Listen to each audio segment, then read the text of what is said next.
El grabado en casa, de H. P. Lovecraft. Los buscadores de horror favorecen extraños y lejanos lugares. Para ellos son las catacumbas de Ptolomeiada y los mausoleos tallados de los países de pesadilla. Ellos escalan las torres iluminadas por la luna de las ruinas de los castillos de Rin y descienden por las escaleras, cubiertas de telarañas negras, bajo las desperdigadas piedras de las ciudades olvidadas de Asia. Los bosques embrujados y las montañas desoladas son sus altares, y ellos permanecen alrededor de siniestros monolitos en islas deshabitadas. Pero el verdadero epicúreo de lo terrible, para quien una nueva emoción de inenarrable espanto es la meta principal y la justificación de la existencia, estima sobre todas las cosas las antiguas, solitarias y remotas granjas de Nueva Inglaterra. Pues ahí se combinan los oscuros elementos de fuerza, soledad, monstruosidad e ignorancia hasta formar la perfección de lo horrendo. Las más horribles de todos sus espectáculos son las pequeñas casas de madera sin pintar, apartadas de los caminos transitados habitualmente incrustadas en alguna húmeda ladera cubierta de hierba o apoyándose sobre algún gigantesco afloramiento de piedras. Más de 200 años se han apoyado o incrustado ahí, mientras las hierbas se han arrastrado y los árboles hinchado y extendido. Están ahora casi oculta entre exuberancia de verde sin ley y un halo protector de sombras, pero las ventanas pequeñas todavía se asoman perturbadoramente como si pestañearan a través de algún estupor letal que aparta la locura al adormecer la memoria de cosas inenarrables. En tales casas han habitado generaciones de gente extraña, cuyo igual al mundo no ha conocido, atrapados por una creencia lúgubre y fanática de haber sido exiliados de sus semejantes. Sus ancestros buscaron la naturaleza para su libertad. Ahí los vástagos de una raza conquistadora, ciertamente, han florecido libres de las restricciones de sus semejantes, aunque oprimidos por una lastimera esclavitud de los deprimentes fantasmas de sus propias mentes. Divorciados de la ilustración de la civilización, la fuerza de estos puritanos se ha vuelto hacia singulares canales. En su aislamiento, macabra autorrepresión y lucha por vivir contra la implacable naturaleza, brotaron en ellos oscuros y furtivos rasgos de las profundidades prehistóricas de su gélida herencia norteña. Por necesidad práctica y por severidad religiosa, esta gente no era hermosa en sus pecados. Desviándose como hacen todos los mortales, se vieron forzados por un rígido código de conducta a buscar el ocultamiento sobre las cosas, y cada vez mostraban menos gusto en lo que ocultaban. Solo las silenciosas, durmientes y parpadeantes casas de regiones remotas pueden contar de todo lo que han sido oculto desde aquellos tempranos días, aunque no son comunicativas, odiando sacudirse de la somnolencia que les ayuda a olvidar. En ocasiones, pareciera misericordioso derribar estas casas, pues deben soñar a menudo. Hacia uno de estos edificios, castigados por el tiempo que encarnaba esta descripción. Fui guiado por una tarde de noviembre en 1896 por una lluvia de tan helada copiosidad que hacía preferible cualquier refugio a estar expuesto a los elementos. Había estado viajando durante algún tiempo entre la gente del valle de Miskatonic en la búsqueda de ciertos datos genealógicos y, dada la remota, sinuosa y problemática naturaleza de mi ruta, había considerado conveniente utilizar una bicicleta, a pesar de lo avanzado de la estación. Ahora me encuentro a mí mismo sobre un camino aparentemente abandonado que había elegido por ser el mejor atajo para llegar a Arkham. Fui sorprendido por la tormenta en un punto demasiado alejado de cualquier pueblo y confrontado por ningún refugio salvo el antiguo y repugnante edificio de madera que parpadeaba con sus turbias ventanas entre dos enormes olmos sin hojas, cerca de la falda de una rocosa colina. A pesar que estaba algo alejada del remanente de un camino, la casa, sin embargo, me impresionó desfavorablemente en el mismo momento en que la miré. Las estructuras honestas y saludables no miraban a los viajeros de manera tan taimada y hechizadora, y en mis investigaciones genealógicas había descubierto leyendas del siglo anterior que me predisponían contra su tipo. Sin embargo, la fuerza de los elementos era tal que derroté a mis escrúpulos y no dudé en pedalear hacia la trampa cubierta de hierbas que iba hacia la puerta cerrada, que parecía al mismo tiempo sugestiva y reservada. Había dado por sentado que la casa estaba abandonada, pero mientras me aproximaba ya no estaba seguro de eso, pues aunque la vereda había sido invadida por hierbas, parecía retener suficiente de su naturaleza como para arguir del completo abandono. Por tanto, en lugar de intentar abrir la puerta, toqué sintiendo mientras tanto una trepidación de aquellas y puedo explicar, que apenas puedo y explicar, mientras esperaba en la tosca y mohosa piedra que hacía las veces de escalón de la puerta. Miré hacia las vecinas ventanas y hacia el cristal del dintel por encima de mí y me percaté de que, aunque eran viejos, traqueteantes y casi opacos por el polvo, no estaban rotos. El edificio entonces debía estar habitado aún, a pesar de su aislamiento y deterioro general. Sin embargo, mi llamada no evocó respuesta, por lo que después de volver a tocar, intenté girar el oxidado pestillo y descubrí que la puerta no estaba cerrada con llave.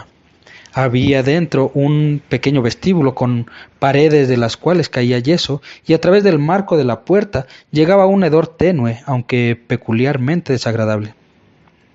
Entré, cargando mi bicicleta, y cerré la puerta tras de mí. Adelante se alzaban unas estrechas escaleras, flanqueadas por una pequeña puerta que probablemente llevaba al sótano, mientras que a la izquierda y la derecha vi puertas cerradas que debían llevar a las habitaciones de la planta baja. Recargando mi bicicleta contra la pared, abrí la puerta a mi izquierda y entré a una habitación de techo bajo, aunque débilmente iluminada por las dos polvorientas ventanas, apenas amueblada de manera más que primitiva posible. Parecía ser una suerte de sala de estar, pues había una mesa y varias sillas, además de una inmensa chimenea sobre la que tocaba un reloj antiguo. Encontré pocos libros y papeles y en la oscuridad que prevalecía me fue imposible distinguir los títulos. Lo que llamó mi atención fue el uniforme aire de arcaísmo que se revelaba en todo detalle visible. Yo habría encontrado a la mayoría de las casas de la región ricas en reliquias del pasado, pero aquí la antigüedad era algo curiosamente completa, pues en toda la habitación no pude descubrir algún artículo que datar definitivamente de una fecha posterior a la de la Guerra de Independencia. Si el amueblado hubiera sido menos humilde, este lugar hubiera sido el paraíso de un coleccionista. Mientras inspeccionaba ese pintoresco lugar, sentí que se incrementaba la aversión que motivó en un principio el lúgubre exterior de la casa. Sin embargo, no podía definir de ninguna manera aquello que temía o me desagradaba. Había algo en la atmósfera completa que evocaba una era impía, de desagradable crudeza y de secretos que deberían olvidarse. No me sentí inclinado a sentarme y seguí deambulando por la habitación, examinando los distintos objetos que encontraba. El primer objeto que llamó mi atención fue un libro, del tamaño mediano, que yacía sobre la mesa y presentaba un aspecto antediluviano, tal que me maravilló contemplarlo fuera de un museo o biblioteca. Estaba encuadernado en cuero con accesorios de metal y estaba en un excelente estado de conservación. Era un volumen de un tipo enteramente raro de encontrar en una morada tan humilde. Cuando lo abrí en la página del título, mi asombro fue mayor, pues era nada menos que un raro registro de la región del Congo de Pigafetta, escrito en latín a partir de las notas del marinero López e impreso en Frankfurt en 1598. A menudo había escuchado de este trabajo con las curiosas ilustraciones de los hermanos de Brie, por lo que, al instante, olvidé mi incomodidad en mi deseo de volver las páginas ante mí. Los grabados eran sin duda interesantes, trazados enteramente a partir de la imaginación, y las descuidadas descripciones representaban negros con piel blanca y rasgos caucásicos. Habría cerrado pronto el libro a no ser por una curiosa extremadamente trivial que agitó a mis agotados nervios y revivió mi sensación de desasosiego. Lo que me molestaba era únicamente la persistente manera en que el volumen tendía a abrirse a sí mismo en la página 12, que representaba en terrible detalle la tienda del carnicero de los caníbales. Experimenté cierta vergüenza ante mi susceptibilidad de contemplar tal cosa, pero el grabado me perturbó de todos modos, especialmente en conexión con algunos pasajes adyacentes que describían la gastronomía de los Anzique. Me había vuelto hacia la repisa vecina y examinaba sus mangos contenidos literarios. La Biblia del siglo XVIII, un Pilgrim Progress de dicho periodo, ilustrado por grotescos grabados de madera e impresos por el hacedor de almanaques Isaías Thomas, el volumen podrido de Magnolia Christi Americana de Cotton Mather y algunos otros textos de una edad equiparable, cuando mi atención fue atraída por el inconfundible sonido de pasos en el cuarto de arriba. Al principio, asombrado y sorprendido, considerando la falta de respuesta a mis llamados de la puerta, concluí inmediatamente después de que el caminante recién se había despertado de un pesado sueño. Luego escuché con menor sorpresa cuando los pasos se escuchaban en las crujientes escaleras. El andar era pesado, aunque parecía contener una curiosa cualidad de cautela. Una cualidad que me desagradó más porque el andar era pesado. Cuando entré en la habitación, había cerrado la puerta tras de mí. Ahora, después de un momento de silencio durante el cual el caminante debía estar inspeccionando mi bicicleta en el pasillo, escuché que forcejeaba con el pestillo y observé la puerta con paneles abrirse de golpe una vez más. En el umbral se encontraba una persona de una apariencia tan singular que hubiera gritado sorpresa de no haber sido por los atavisos de una buena educación. Viejo, con una barba blanca y descuidada, mi anfitrión poseía un semblante físico que inspiraba asombro y respeto en la misma medida. Su altura no podía ser inferior a los 6 pies, y a pesar de su aire general de vejez y pobreza, era corpulento y poderoso de proporción. Su rostro, casi oculto por su larga barba que comenzaba en lo alto de sus mejillas, parecía anormalmente rubicundo y menos arrugado de lo que podría esperarse. Al mismo tiempo, sobre una amplia frente caían mechones de pelo blanco, adelgazados por los años. Sus ojos azules, aunque inyectados de sangre, parecían inexplicablemente agudos y ardientes. De no ser por su horrible desaliño, el hombre se vería tan distinguido como impresionante. Su desaliño, sin embargo, lo hacía ofensivo a pesar de su rostro y figura. ¿De qué consistía su atuendo? No podía estar seguro, pues no parecían ser más que una maraña de harapos sobre unas altas y pesadas botas, y su falta de limpieza sobrepasaba cualquier descripción. La apariencia de este hombre y el instintivo temor que inspiraba me preparó para la animosidad. Por lo tanto, casi me estremecí de sorpresa y de una sensación de asombrosa incongruencia cuando me indicó hacia una silla y se dirigió a mí en una aguda y débil voz, llena de servil respeto y hospitalidad obsequiosa. Su forma de hablar era muy curiosa, una forma extrema de dialecto yanqui que había considerada extinta desde hace mucho, que estudié atentamente mientras se sentaba al lado opuesto para conversar. Atrapado por la lluvia, me saludó. Qué bueno que estuviera cerca de la casa y que tuviera el sentido común de entrar. Creo que estaría dormido si no lo hubiera escuchado. No soy tan joven como usted y necesito una cantidad poderosa de siestas hoy en día. ¿Viaja lejos? No he visto mucha gente por este lado desde que inauguraron el tramo para Arkham. Le contesté que me dirigía hacia Arkham y me disculpé por mi grosero ingreso a su domicilio, tras lo que él continuó hablando. Me da gusto verlo, joven señor. Las caras nuevas son algo raro por aquí, y no tengo mucho para alegrar mis días. Imagino que viene de Boston, ¿no es así? Yo nunca he ido, pero puedo distinguir a un hombre de ciudad cuando lo veo. Tuvimos uno por maestro de distrito en el 84, pero dejó de tomar estudiantes y nadie ha sabido más de él. Con esto, el viejo se deslizó hacia una suerte de risa y no dio mayor explicación cuando lo interrogué al respecto. Parecía estar de muy buen humor, aunque poseía aquellas excentricidades que uno podría adivinar por su arreglo. Durante algún tiempo divagó con una genialidad casi febril hasta que se me ocurrió preguntarle cómo se había hecho de un libro tan raro como el Regnum Congo de Pigafetta. El efecto de ese volumen no me había abandonado y sentí cierta vacilación para hablar de él, pero la curiosidad venció los vagos temores que había acumulado desde que vislumbré la casa por primera vez. Para mi consuelo, la pregunta no pareció ser incómoda, pues el viejo me contestó libre y extensamente. Oh, ese libro africano. El capitán Ebenezer Holt me lo intercambió en el 68 y él murió en la guerra. algo sobre el nombre Ebenezer Holt hizo que mirara con atención. En mi trabajo genealógico había tropezado con ese nombre, pero no en ningún registro posterior a la independencia. Me preguntaba si mi anfitrión podría ayudarme en la tarea que trabajaba y me decidí a pedírselo después. Él siguió su relato. Ebenezer estuvo en un buque mercante de Salem durante años y recogía un montón de cosas raras en cada puerto. Lo obtuvo en Londres, creo. Le gustaba comprar cosas en las tiendas. Estaba de visita en su casa una vez, sobre la colina, intercambiando caballos, cuando vi el libro. Me gustaron los dibujos, por lo que se lo cambié. Es un libro raro. A ver, déjeme ir por mis lentes.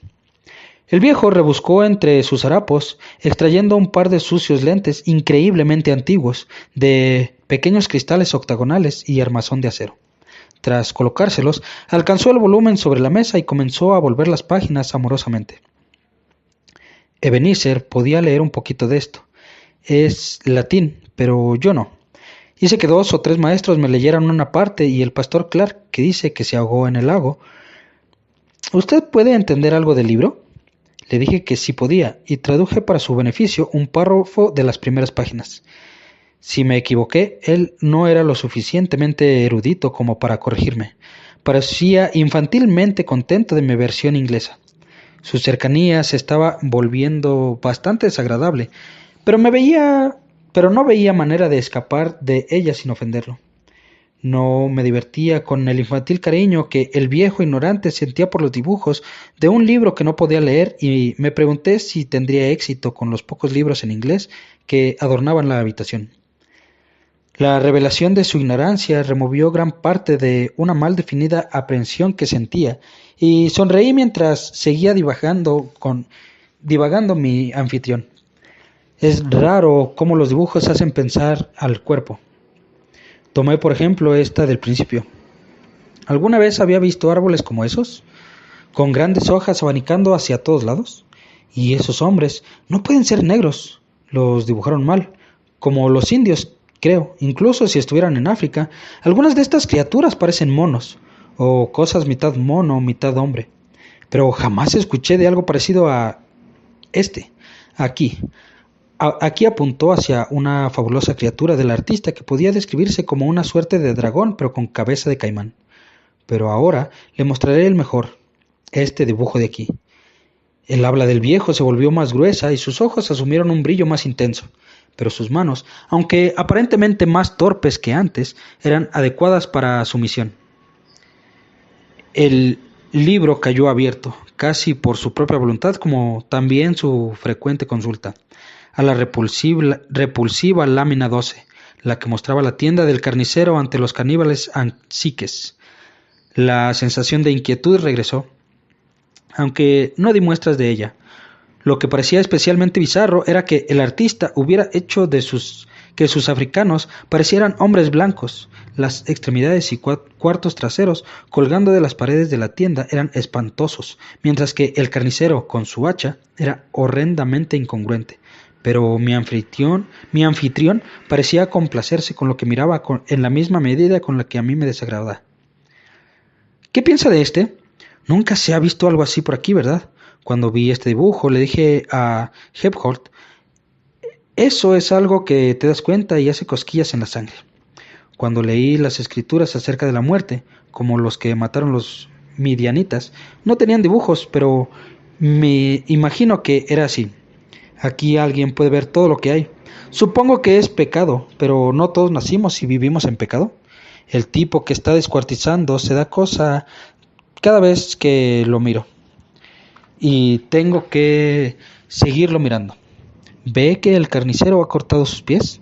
Ahí está su cabeza, sobre la banca, con un brazo a su lado y los otros brazos están en el piso, juntos a los cortes de carne.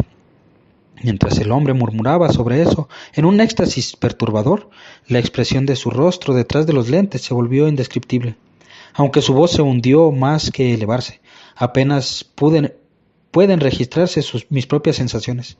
Todo el terror que había sentido débilmente antes se agolpó activa y vívidamente sobre mí, y supe que despreciaba a la antigua y aberrante criatura cercana a una intensidad infinita. Su locura, o al menos parcial perversión, estaba más allá de toda duda. Casi susurraba ahora, con una ronquera más terrible que un grito, mientras yo me estremecía al escuchar. Como decía, es raro cómo los dibujos te hacen pensar. Usted sabe, joven, tengo una fijación con este. Después de que obtuve el libro de Hebb, solía mirarlo demasiado, especialmente cuando escuchaba al pastor Clark parlotear los domingos con su enorme peluca. Una vez intenté algo gracioso. Venga, joven, no se asuste. Lo único que hice fue mirar el dibujo antes de matar a las ovejas para el mercado. Matar las ovejas era más divertido después de mirar el dibujo. El tono del viejo había disminuido mucho, volviéndose tan bajo que sus palabras eran apenas audibles. Yo escuchaba la lluvia, el traqueteo de las ventanas pequeñas y sucias, y noté el retumbar de los truenos que se acercaban, algo bastante poco habitual para la estación. En una ocasión, un terrorífico destello y ensordecedor estruendo sacudieron la frágil casa hasta sus cimientos, pero el susurrador pareció no percatarse. Matar ovejas, después era un poco más divertido, pero, ¿sabe?, no era suficientemente satisfactorio. Es raro cómo un ansia se apodera de uno. Así como ama al Todopoderoso, joven, no se lo cuente a nadie. Pero juro por Dios que este dibujo me hizo sentir hambre por víctimas que no podía criar o comprar. Ya, quédese quieto. ¿Qué es lo que le duele? No hice nada de eso. Solo me pregunté cómo sería si lo hiciera. Dicen que la carne hace que se remueva la sangre, que te da nueva vida. Y yo me preguntaba si haría que un hombre viviera por más tiempo si consumía más de lo mismo. Pero el susurrador nunca continuó. La interrupción no fue producida por mi miedo, ni por la tormenta cuya furia se incrementaba y me hacía creer que abriría mis ojos en las humeantes y ennegrecidas ruinas. Se produjo por una circunstancia sencilla, aunque bastante rara. El libro abierto yacía entre nosotros con el dibujo, mirándonos repulsivamente hacia arriba, mientras el viejo susurraba las palabras, más de lo mismo. Un pequeño impacto se escuchó y algo mostró el papel amarillento del volumen abierto. Creí que era la lluvia y una gotera en el techo, pero la lluvia no es roja. Sobre la tienda del carnicero de los caníbales Anzique, una pequeña salpicadura roja brillaba pintorescamente, prestando viveza al horror del ganado. Prestando viveza al horror del grabado. El viejo la vio y detuvo sus susurros ante mi expresión de horror. La miró y también echó un vistazo hacia el suelo de la habitación que había abandonado unas horas antes. Yo seguí su mirada y contemplé justo sobre nosotros, entre el agrietado yeso del antiguo techo, una serie y suerte de mancha irregular de un húmedo carmesí, que parecía extenderse incluso mientras lo mirábamos. Yo no grité ni me moví.